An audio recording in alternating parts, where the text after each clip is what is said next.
and welcome to Real Estate. It's that simple on KHTS 1220 AM and 98.1 FM, and on Facebook Live. I am your friend in the real estate business, Phil Nordella, and as usual, we have a full show. Let me get out our hostess with the mostest, Taylor Williams. Taylor, as you know, is with Donahoe, Young and Williams, and she's also the president of the Santa Clarita Valley Bar Association.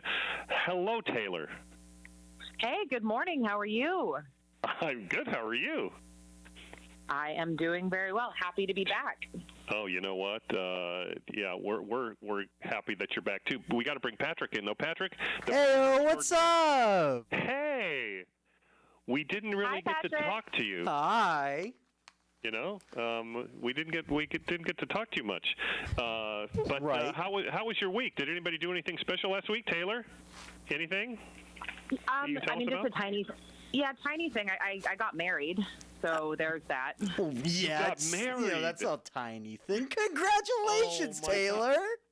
Patrick, I am so sorry, Patrick. Why? Oh, my gosh. Why? What is this? You know, Patrick, he didn't want to tell you because he's kind of coy, but Patrick thought he was doing really well with you over the last couple of weeks. He was going to ask you out this weekend. Did you know that? Oh, I'm so sorry, Patrick. You caught me red-handed. I am so sorry, Patrick, buddy. You know, what can you do? You know, what can you do? Life happens. So where are you guys right now, Taylor? We are coming to you live from the Ritz in Marina Del Rey at the little desk in our hotel room. Oh, my goodness. The Ritz, huh? Well, you know what, Patrick? You couldn't afford her anyway, so it's probably a good thing. I mean, that's what that tells me right comment. there. You had no shot, now that I think about it. So it's probably good that you get let down right now. And in fact, I don't think any of us would have a shot then. Good for you. That's nice. Is the Ritz nice? Yeah, well, that's kind of stupid. Really nice. That's a dumb question, right? Is the Ritz beautiful nice? Down here, yeah, it's beautiful. Today's our last day, and I actually have. This sounds weird. Like my husband sitting next to me. I was going to bring him in to say hi. You know what? Actually, I need to talk to him. It's very important because actually you guys pulled the trigger a little bit soon. And I was going to ask you guys last week. I had a compatibility test that you and I worked out that we were going to talk about before you got married. But is it still okay if I go over that? Greg, are you there? Hi, Phil. Greg? Hi, Greg. How are you? I'm doing well. How are you doing? Oh, I would hope so. You know, you're on your honeymoon and you're at the Ritz. I mean, what's not to like about that, huh? Could be at worse places. Could be worse, definitely. Absolutely. Hey, listen, so I really apologize, but you know what? Taylor and I needed to give my blessing for this union, and Taylor and I worked out a compatibility test, and we were supposed to ask you these questions prior to. Is it okay if we still maybe do it? There's just a few questions. Is that all right? I think I'll allow it this time. He'll allow it. All right. I like it. Listen, thank you. Hey, okay, so Taylor already answered these questions, and I just want to see just exactly how compatible you guys are. So I have the answers to these already. Let's see how close you are. And they're simple questions. Greg, what's Taylor's favorite color? Black. Oh, it's black. Ding, ding, ding. Actually, no. You got that wrong. It's pimento. Pimento. Yeah. And, well, that's what she put down here. Here's a communication question. Did she actually talk to you about painting the living room in pimento yet? Because she's going to. That she has not. That was our secret, Phil. Come on. Well, okay. As far as communication goes, so far this is not going well. Okay, here's an easy one. Okay, what's her favorite song? Okay, now I'm going to give you a hint here, okay? It's along the lines of the theme of Lawyer Mary's Pilot, you know, for your registry, right? Lawyer Mary's Pilot, right? And that's a hint, okay? What's your favorite song? No? I have no I'm shaking idea. my head because I don't even know what my favorite song Okay, is. all right. I've got it. Remember what you told me?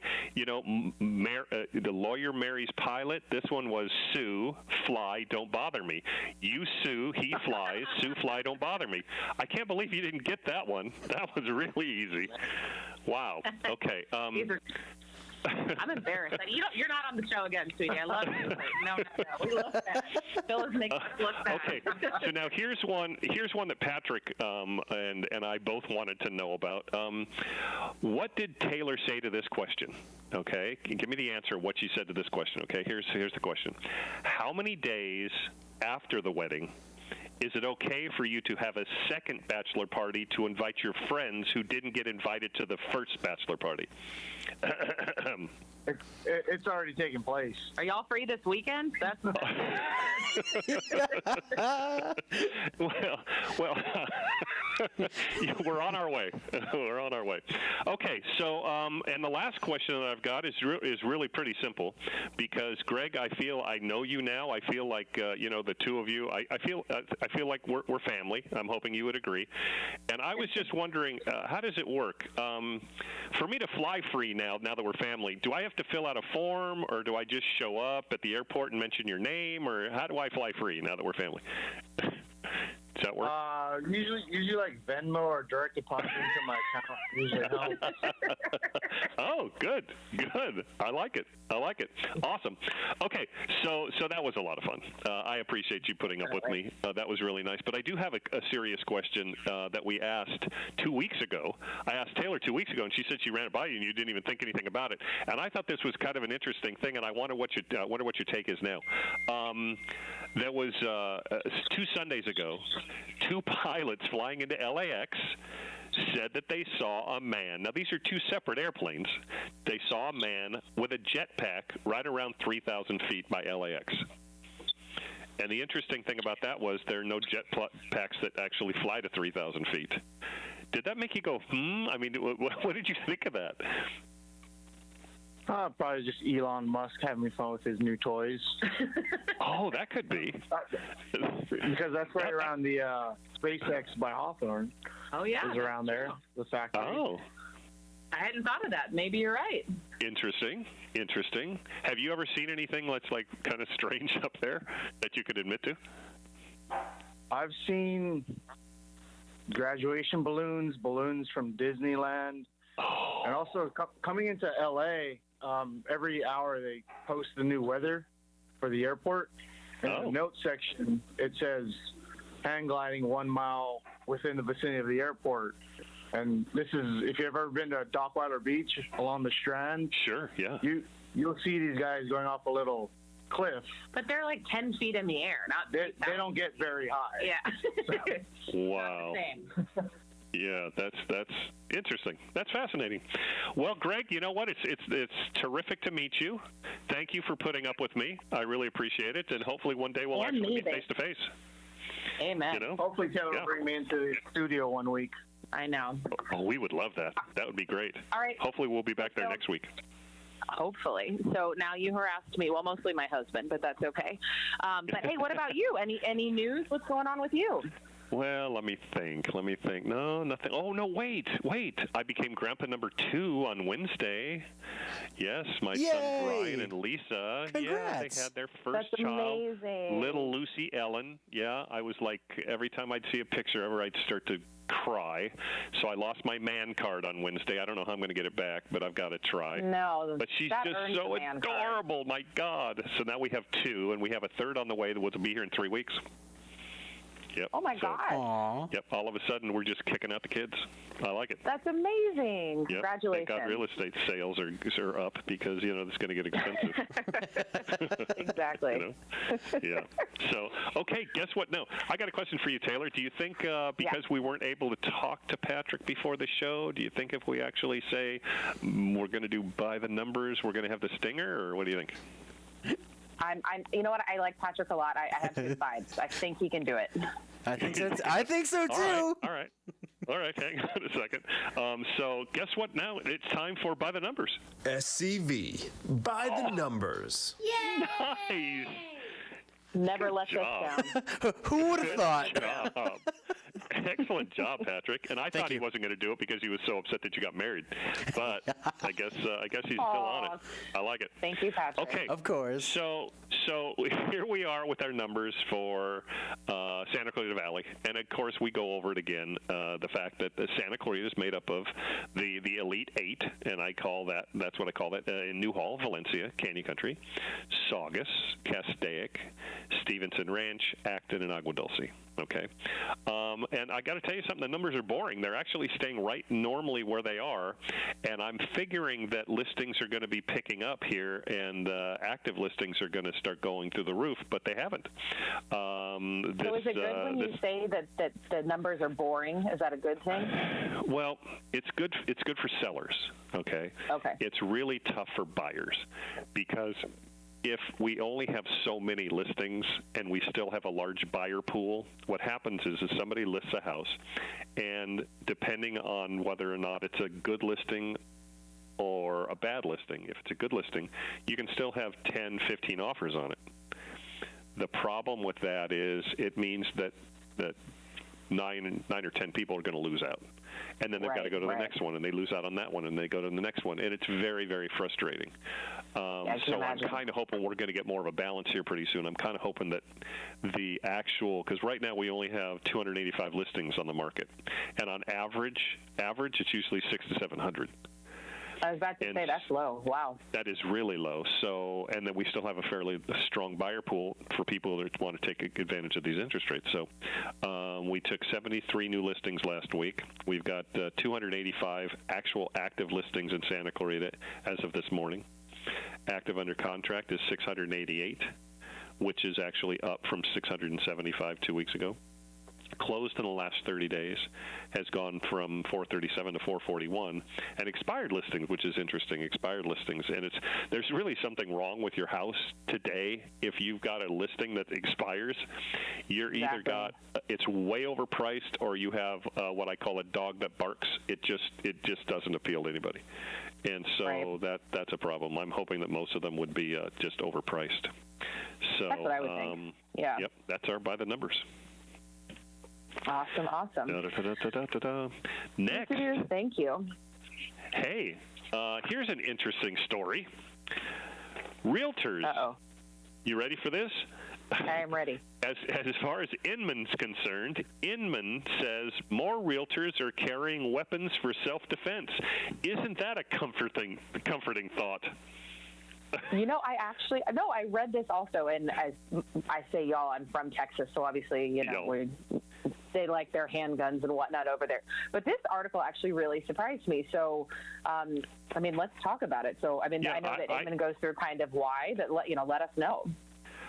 Well, obviously, we know that realtors put themselves in a position of danger when they go out and meet the public in certain instances, such as a realtor will advertise themselves, and it's a problem for men as well as women, but I think it's even more for women because they advertise themselves. They put up the pretty pictures, and they're gorgeous, right? And then all of a sudden they get a call, and somebody says, "Do me a favor, come meet me out at this one house that's empty, that's vacant," and it's like you just feel that sometimes that's wrong. We've had some instances here in Santa Clarita that we've had a couple agents kidnapped. We had one assaulted. Wow. One got kidnapped and got taken to Las Vegas for a week or so. And that's so it's scary. So, they've actually we've gotten better. When it came to the company that I owned, we used to do a lot of realty safety things. We had people come in and speak to the agents and everything, just to keep it on the forefront of their mind, because Santa Clarita is kind of like Sleepy Hollow. It's the crime rate's a little bit lower. And it's kind of a different area. We were voted, I think, 4th safest city of its size in the country, and all of those neat things. But the average here, go ahead. Oh, I was going to say, when I was reading this, I was thinking, normally pre-COVID, you could have open houses. There'd be multiple people there. And so it's sort of, maybe these incidents wouldn't occur so much. But now, because you can't even have open houses, they are pretty much one-on-one showings. And so I think that even maybe has exacerbated the problem. actually, one of the interesting things are open houses were one of the causes of some of the problems, and it's because you picture an open house, and all of a sudden you open the doors at 9 o'clock or 10 o'clock in the morning, and you think, well, there's a steady stream, and it doesn't work that way. What'll happen is a lot of people will see it advertised, and they'll come in at 10 o'clock when it opens, and so you'll have a group of people, and then you may not have another person for 2, 3, 4 hours sometimes, depending on the market. And so you're there by yourself, and then somebody comes in, and then it's a little challenging. So this report actually said that they interviewed 3,000 realtors, and they said approximately 4% have had some kind of thing happen to them, whether it was either robbery, assault, or whatever. And so they broke it down, which I thought was interesting. Where the crime occurred, they were saying when the crime occurred, which just blows me away. They were saying 35% of all of these things happened after receiving a threatening or inappropriate email, text message, phone call, or voicemail. Wow. I mean, so that means that there's history, right? So that tells me that the people probably knew that person and either were upset, kind of like Patrick is now that you got married, and so you might want to watch your back. Whoa, don't lump me in there, mister. Easy there. No, but I think when I read this, Phil, I thought, okay, this is difficult because, I get emails and text messages from my clients. Their case isn't going well or something happens and they're just frustrated. So I don't look at it as a threat. I just think the client is frustrated. So it's kind of, it's difficult, when you get those types of messages. So is it an actual threatening one or is it just they need time to cool off? So I think that's why that number is so high. Yeah, and I think one of the things, though, that at least that gives you is that kind of puts you on notice, like, hey, you know what, something bad might happen, right?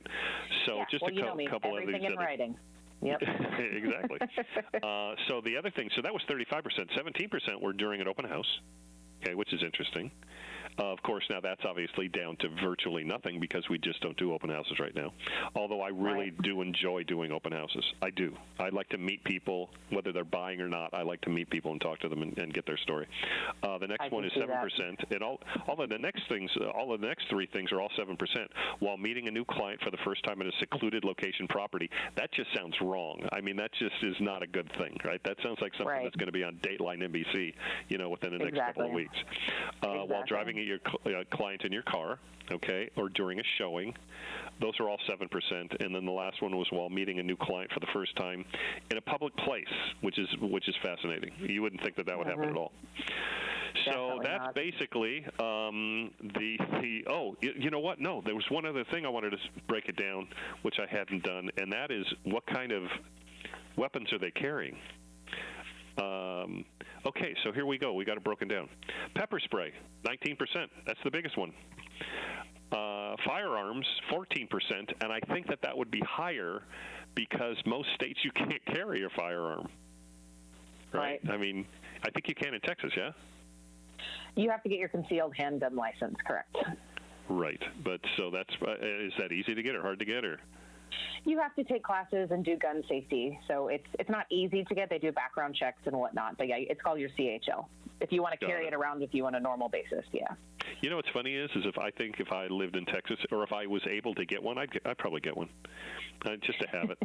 Number 7, the next one is a pocket knife, 7%. Taser is 4%. Battery operated noisemaker, okay, 3%. I read that. I'm like, what? That's interesting. What is that? How about this one? Baton or club? Can you imagine walking around with a club as a realtor? No, that's not Hi, I'm just walking this around. Right? Good grief. Yeah. Okay. I guess it puts anybody on notice that you mean business. That would, yeah. Makes you feel real comfortable.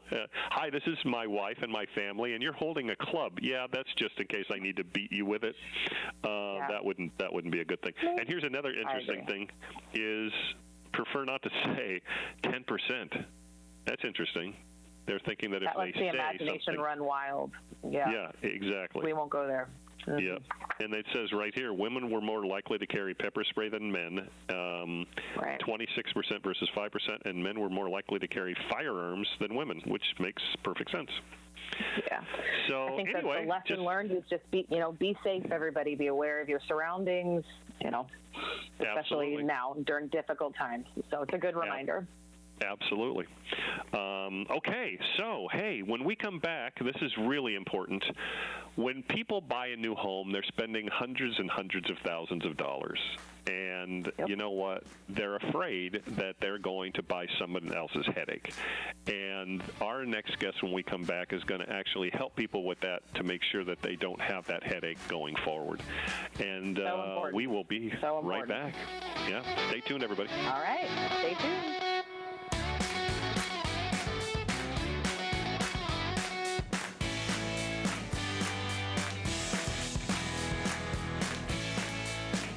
If you're thinking of selling your home, have Phil Nordella come out and give you a free, no obligation property valuation.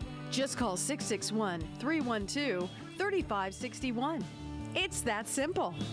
Donahoe, Young & Williams is your award-winning go-to law firm for all real estate matters, including the changing legal landscape due to COVID-19. In addition, Donahoe, Young & Williams can help you create an estate plan that accomplishes your wishes, protects you and your family, and avoids time-consuming and expensive California probate. If you've been financially devastated by the pandemic, Donahoe, Young & Williams can help with debt negotiation and, when needed, bankruptcy under Chapters 7, 11, and 13. Visit Taylor Williams at dywlaw.com. Marla Ferris at Augusta Financial is the consummate mortgage professional, committed to helping you turn your dream of homeownership into reality. With more than 22 years in the finance mortgage industry, Marla brings extensive experience and top knowledge to help make your loan experience hassle-free. Given her honesty, integrity, and attention to detail, she is the loan officer you can trust. Marla knows what it takes to get you the best loan, the best rate, and the best service in the industry. You'll find Marla Ferris at marlaferris.com. Let's talk about insurance. Are your rates skyrocketing year after year? Or do you feel like you would benefit from a professional advisor that works for you? Give the great team at Voy Insurance Solutions a call. Voy works with dozens of the best insurance companies to help you obtain competitive rates and comprehensive coverage. Homeowners, auto, business, and life insurance. Voy Insurance. Right price, right coverage, right now. Mention the Phil Nordella Show and get a free $10 Starbucks card. Visit voyinsurance.com. That's voinsurance.com. My name is Frank. I'm the proud owner and operator of Braveheart Termite and Pest Control. I've been doing this for over 25 years. Call me for your termite needs and concerns. If you're in real estate and need a quality home inspection, call me today. You'll have those reports same day or within 24 hours. I will help you solve your issue with what needs to be done and nothing extra. Call me so you can have freedom from termites. 661-373-2617. That's 373-2617. Take the stress out of moving. Affordable Quality Moving and Storage has been owned and operated in Santa Clarita since 1996. They excel at relieving you of the pressures of moving. You can be assured your belongings are safe and will arrive at your new location, whether it's down the street or across the country. Discover the difference. AQMS, Affordable Quality Moving and Storage. Read the reviews online at aqmsnationalmoving.com. AQMS, Santa Clarita's favorite moving company. Your hometown station. KHTS is the only station I listen to. 98.1 FM and AM 1220.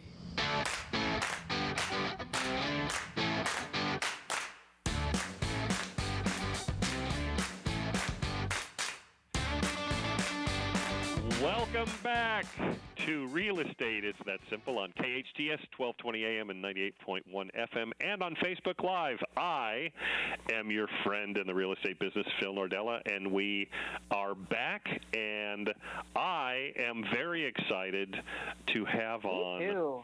Yeah, Taylor, we've got on Annette Matthews. Now, Annette Matthews is so important to the real estate transaction. Okay, she's the one on the front lines that's making sure that that house that you're paying $747,000 for is going to be a house that is not a money pit. And so I just want to say Annette is the owner of Castle Home Inspections. She's been a resident of Santa Clarita for 30 years. She's on the board of directors for the Homeowners Association of Placerita Canyon for 25 years. She's also a radio station veteran. I got to ask her about that, too. Annette, are you there? Phil, she's actually not in yet. I've been trying to call her. She's not there quite yet, but working on it. Okay. Well, Phil, this is what happens. Yeah, sorry about that, Phil and Taylor. Tried calling twice on both phones. No, well, the good thing is we have so many other interesting things we can talk about while we wait for Annette. So we do. We do. Let's bob and weave. Well, Okay, I'm just using this selfishly because there's something in the news that has to do with the legalities of the eviction ban and everything, which of course is going to put you to sleep. But I think it's really interesting, so maybe we can talk about that. You know what? Is that the thing that I saw on the front page of the Signal that says landlords sue Santa Clarita over other eviction bans? Exactly. That's exactly what I'm talking about. So I know in the last couple of shows that I've talked about the eviction ban, and it's mainly tenant-centric, right? People that are out of jobs and they can't pay their rent. How is the legislature going to help them? I told you there was the issue with the courts versus the legislature, and finally the eviction ban was extended, and I explained 2 shows ago about, all the specifics with that. So this, I've told you, has been coming for a long time. So the tenants are kind of covered, but what about the landlords?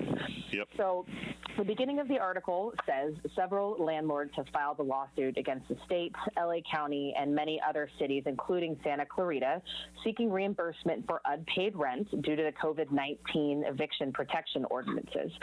So quoting the actual pleadings, which is what you file, it says the pleadings allege the series of ordinances which have created bans on evictions have singled out the apartment owners and lessors to shoulder financial burdens that should be borne by the public and society at large. So what the landlords are basically saying is, okay, tenants don't have to pay. We get it. Starting next year, there's going to be a repayment program, as we talked about. But what about us? The landlords are not getting anything. There is no mortgage moratorium. So for a landlord that has a mortgage but has no rental income, there is nothing that he or she can do. They're having to leverage other properties if they have investments, and so it's basically it's not fair. What they're saying is tenants have rights and tenants are being taken care of, but the landlords aren't. So I am actually, as you and I have spoken about many times, I'm not surprised that this was filed. Definitely I'm going to follow it because I'm interested to see. One thing that I did find interesting is that the damages that they are asking is for at least $300,000, which I would be thinking $300 million. And I haven't looked at every single pleading because there were multiple suits filed. But I would assume the damages would be much larger. But this is definitely going to spark a discussion in the courts and also the legislature about, okay, what do we do about the landlords? Because it's a food chain. Tenant doesn't pay, landlord can't pay, the person that owns the property doesn't have the money, and then that feeds into your taxes. It's a mess, unfortunately. So this is just another delightful layer that COVID has brought to us, unfortunately. Yeah, absolutely. Now, I've got some questions for you on this. Okay? Yeah. You ready? Yes. First thing is, it makes sense. I mean, I know it does make sense. I mean, it's one of those things they're saying, hey, don't worry about paying your rent. They can't evict you. And that ties the hands of the owner saying, well, hang on a second. We've got to pay, right? Absolutely. So that kind of makes sense to me. Now, you're absolutely right. A lot of people have been asking, why is there not a mortgage moratorium? Like I said, it's a hierarchy. It's a food chain. You can't just exempt one person and expect that the rest, everything is going to go swimmingly. It's just, what's fair, what's equal. That's what needs to be thought about. Okay, so now you've got a lawsuit like this, and it has a list of plaintiffs here in the actual article, okay? So Correct. If you're not a plaintiff of that, I mean, let's say you only own, let's say I own 2 rental properties, okay? Would I be, unless I got involved in this lawsuit, if they were successful, I wouldn't get any money. It would just be the people Correct. that were actually the plaintiffs in the lawsuit. Yeah, that's a great question, which is actually interesting because in this type of situation, you can have, I'm sure you've heard of class action lawsuits, right? Sure. But a class action lawsuit, meaning people that are similarly situated, the class has to be certified, right? So I have no idea if, this article, other landlords are going to be, their ears are going to perk up and say, wait, I want to get in on this. So that's why I think this is going to be a really interesting development moving forward because obviously, the plaintiffs here is Beverly Hills Apartment LLC, Hollywood Lofts LLC, Terraces at the Grove Inc., and many other places, including some buildings in Newhall. I mean, there's going to be millions of landlords that are going to hopefully read something like this and say, wait, I want to get involved. So it'll be interesting to see if this will become some sort of class action or if there will be a bunch of independent lawsuits. It's just, time will tell. But I will let you know, of course. I will follow it because I find this stuff so interesting. Yeah, no, that's fascinating to me too. So if they win this, if they win it, will it be across the board? Will they be able to say, look, if you rent anything to anyone, you're actually going to benefit from this? I'm just wondering if this is like an onion. $multi-million.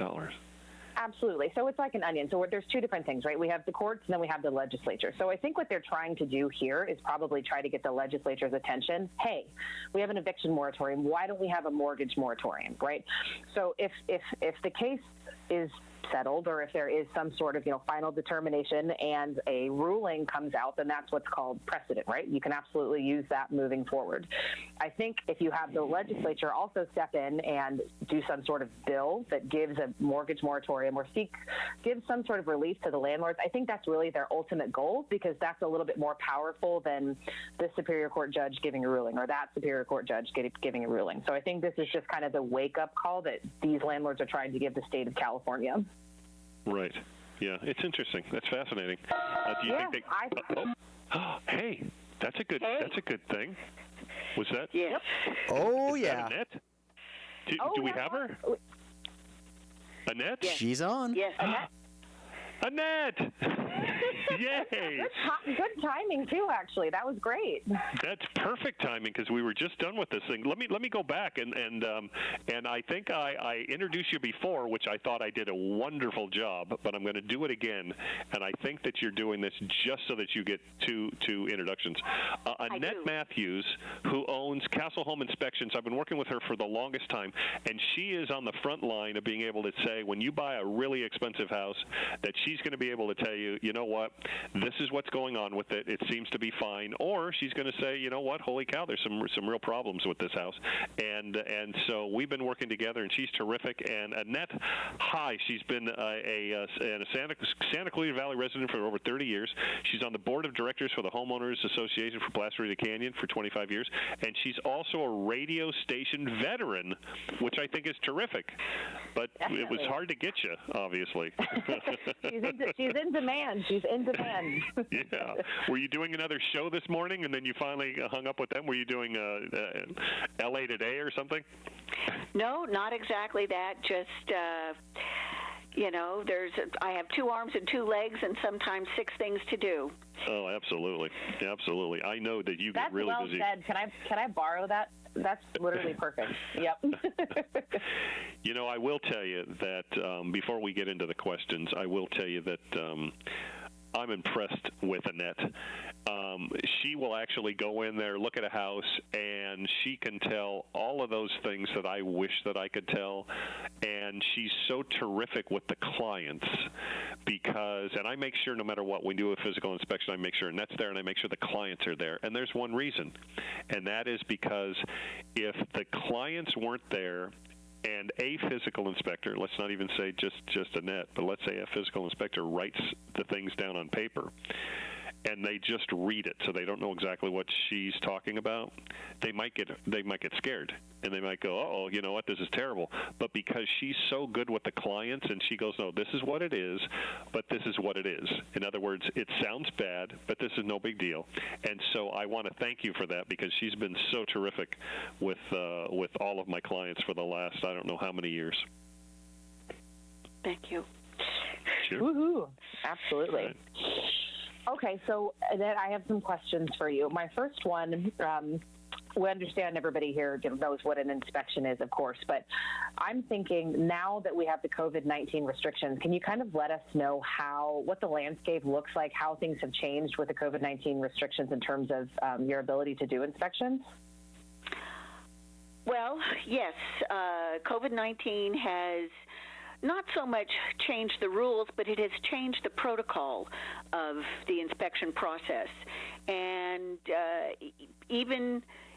made it even more important. And that is because we don't have the same kind of open houses. We don't have the same leisurely time that a buyer normally would have spent looking at a house, thinking about a house, deciding, where the sun comes up or where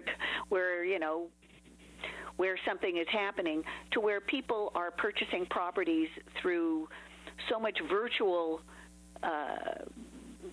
video and virtual, floor plans. Right. But until you actually physically get into the property and say, this is where the sink is, this is where the dishwasher, this is how things work, nobody has touched those things. They haven't operated them. They don't know how loud or noisy or if they work or not. And again, physical inspection has become a really critical first line of defense in the home buying process, because it is, and as Phil says, having the buyer there, this is a chance for the buyer to actually spend, 60, 90, maybe even 2 hours in their new home, where before they tell me, I wrote an offer after looking at this thing online and, standing at the front door. Right. Exactly. So interesting. It's funny that there's certain. I've used other companies. Okay, obviously, I've been doing this for I'm in my 28th year, and I choose to work with Annette because of the fact that she, like I said, the communication between her and the buyers are so terrific. The way she explains things. And I got to tell you something, there are certain things that are in other physical inspectors' reports that scare the heck out of the buyers. And I've actually lost, believe it or not, I used a company, I lost 2 buyers because of their physical inspection.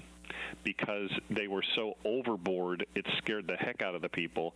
They actually pushed so far as to doing certain things where I went, no, I'm not going to ask for that because it's silly, and so there's a real disconnect sometimes between the companies, and it's so important. So, but you mentioned something that I thought was interesting, the virtual format. It makes it more important even when it comes to the being there in front of the clients, because almost everything prior to that has been virtual, hasn't it? Yes, it has. And what is the most significant thing that I have experienced in the home inspection process is this is the time and opportunity for a buyer. It's their first emotional connection to the property.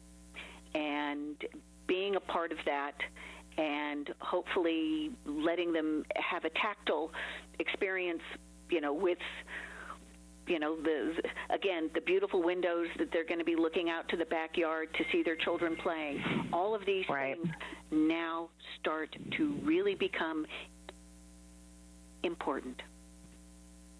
Right. So how, in terms of the next thing I'm thinking of, okay, because the landscape has changed so much, obviously having an inspector is so important, and having a credible inspector is so important. Have you had any dialogue with your clients and whatnot about how this is what I'm doing differently because of COVID, or this is how we do the new virtual format? How are you maintaining your credibility as the market is changing? And obviously we know that you're amazing and credible. Phil has nothing but amazing things to say about you, as do I, but I'm just wondering in general, how does that happen as the market has been changing? Well, number one, there are organizations, NACHI, National Association of Certified Home Inspectors. They were very, very quick to create a platform for certifying home inspectors to the protocol. And again, understanding that, again, the obvious, masks, gloves, booties, respectful of how many people are in the property, and again, even respectful of your what I call your invasiveness to the property. And one of the first things, during again our stay at home, is I was fortunate enough to get on the roster as quick as they announced it, and I did my COVID certification. And at the time I thought, well, I hope I get to use this, and yet it has become one of the features of my property. And again, agents will say, thank you for respecting the protocol of doing, the home inspection, and that's what you do. Yeah, absolutely. Okay, so one more question, and then we got to go.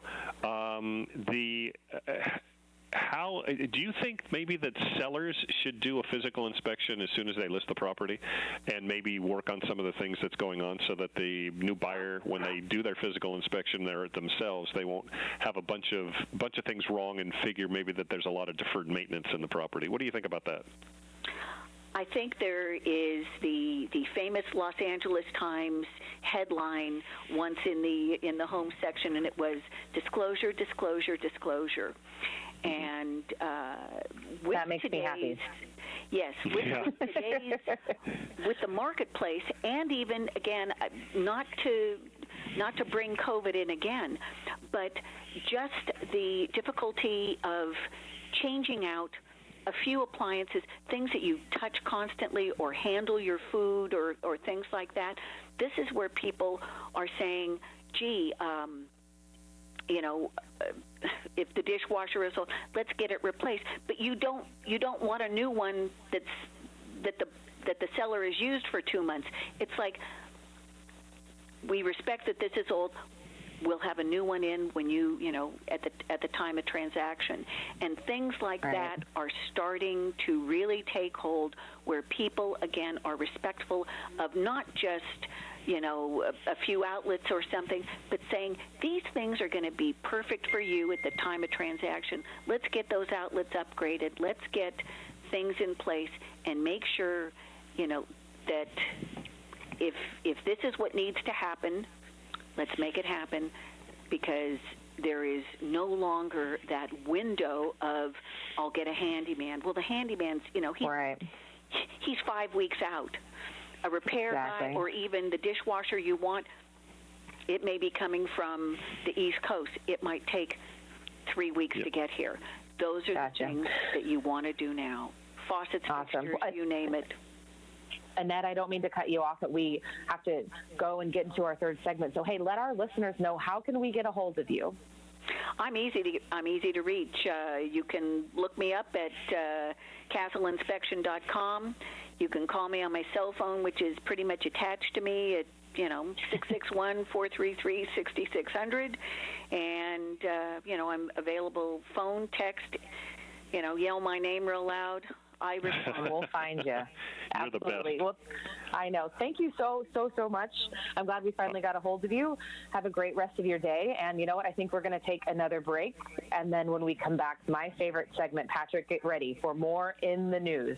Stay tuned, everybody. Yay. Thanks, Annette. All right. Thank you. Okay. Thank you, Annette. Thank you. Be well. Bye-bye.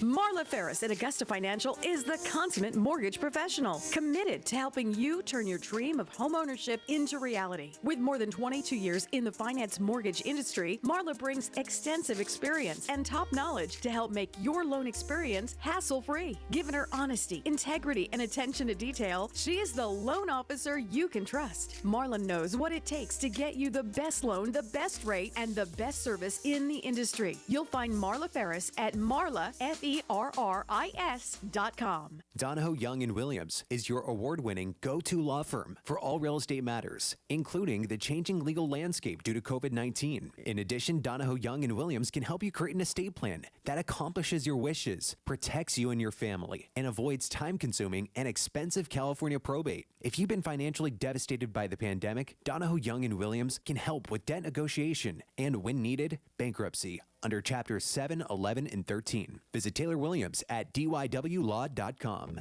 Castle Inspection is the top choice for home inspection in Santa Clarita. With over 20 years experience, make Castle Inspection your choice when buying your new condominium or home. From mobile homes to mansions, the outhouse to the penthouse, your best bet is Annette from Castle Inspection. An inspection is a fair and objective evaluation of the home's physical and mechanical systems. Expert knowledge, thorough research, and clear communication are what sets Annette at Castle above the rest. Schedule your appointment online now at castleinspection.com.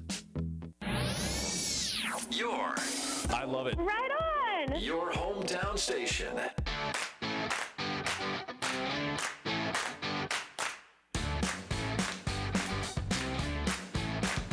Okay. Hey, welcome back to Real Estate It's That Simple on KHTS 1220 AM and 98.1 FM, and on Facebook Live. I am your friend in the real estate business, Phil Nordella, and so far everything's run very smoothly, right, Taylor Williams? This is what we get for not being in the studio, but I think we're okay. I think I think, you know what? I think Patrick owes us a drink or something. Patrick, what? What's up? All right, Patrick? Huh? Well, I'm all ready to go. I'm all fired up. Would we happen to have an out time? Maybe you can just let us know about that as we come a little closer. Yeah, I will. I'll give you when we get closer. I'll get us on there. But it's we time it down. That's awesome. Yeah, I'll time it down. For now, it's going to be in probably the next. Let's give it around 58. I would start wrapping up around 57. Let's do it now. Yeah, okay. So let's do it now. Okay, so all right, Patrick, don't mess this up. Okay, we're going to start with in the news. Oh, in the news. And now, in the news. I love it. Gotcha, Taylor. Hey. Good Patrick, job. You're the best. Thank you. You are. Okay, so Phil, I actually wanted to ask you about this because I was reading Inman, obviously, from where we source, and I noticed this article about how to win a bidding war, which I feel like my entire career is kind of a bidding war, but not necessarily in terms of real estate. But there were actually some interesting tips, and so I know you have the article, but maybe we can talk about that. Absolutely. And I'll tell you something. It's really.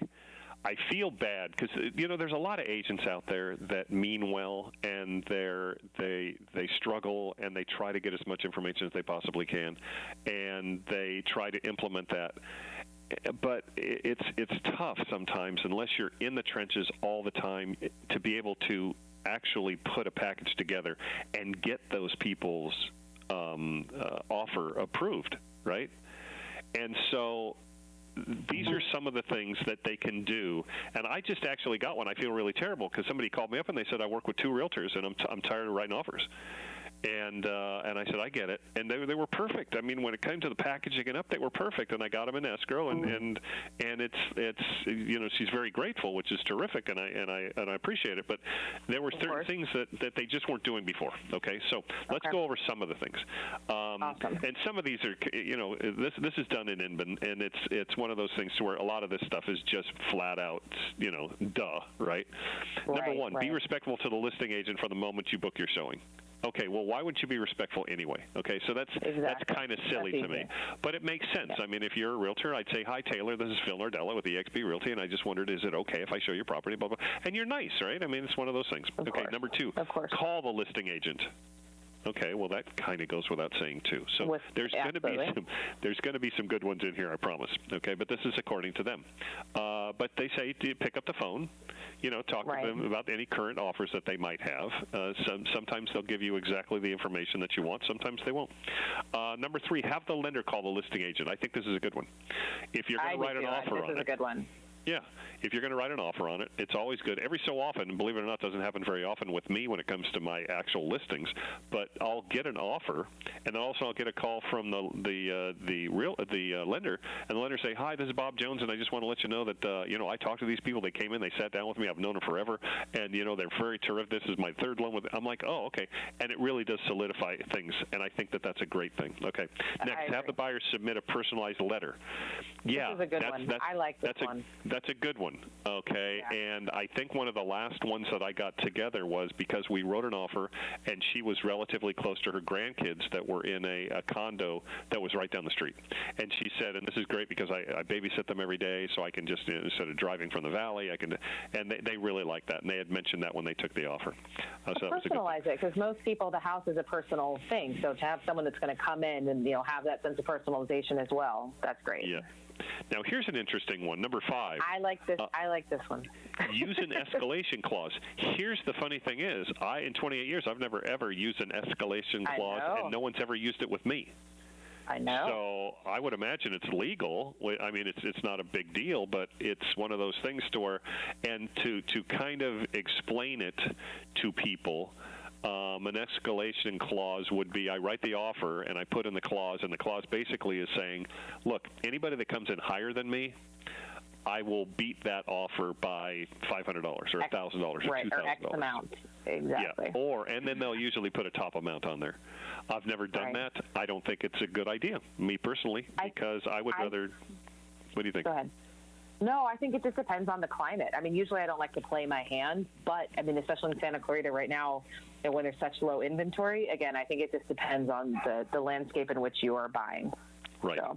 And I think it's really important to make sure you put a cap on there because in today's market, yes. You say no matter what, I'll go $2,000 over, and all of a sudden you realize for a $600,000 house, you've just bid $720,000, and you're like, okay, well, that kind of backfired on me.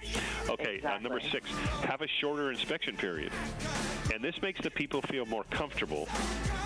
In fact, you know what? I'm not sure we have the time to actually get through this. I don't think we do, because I want to make sure that we get our information out there. Absolutely. Hey, if I were to get a hold of you besides calling the Ritz, how would I do that? You would visit us at www.gywlaw.com or 661-259-9000. And how do we find you, Grandpa? Oh, you know what? Thank you for asking. That's so kind of you. You know what? You can go to philnordella.com or get a hold of me at 661-312-3561. I'll come out and give you a pre-property evaluation. Awesome. Well, thank you. You know what? Thank you, Patrick. Of course. Hey, Taylor, I want to thank you for actually stepping up and doing this on your honeymoon. That's actually really nice of you. You know, if I make a commitment, I'm into it. So, it went well. I love it. Yeah. And one of these days, we're going to actually be able to, talk to Patrick during the breaks, which would be awesome. That would be amazing, Patrick. Yes. Maybe for Christmas. Maybe. All right, guys. Maybe. All right, thank you. All right, guys. Hey, have a great weekend.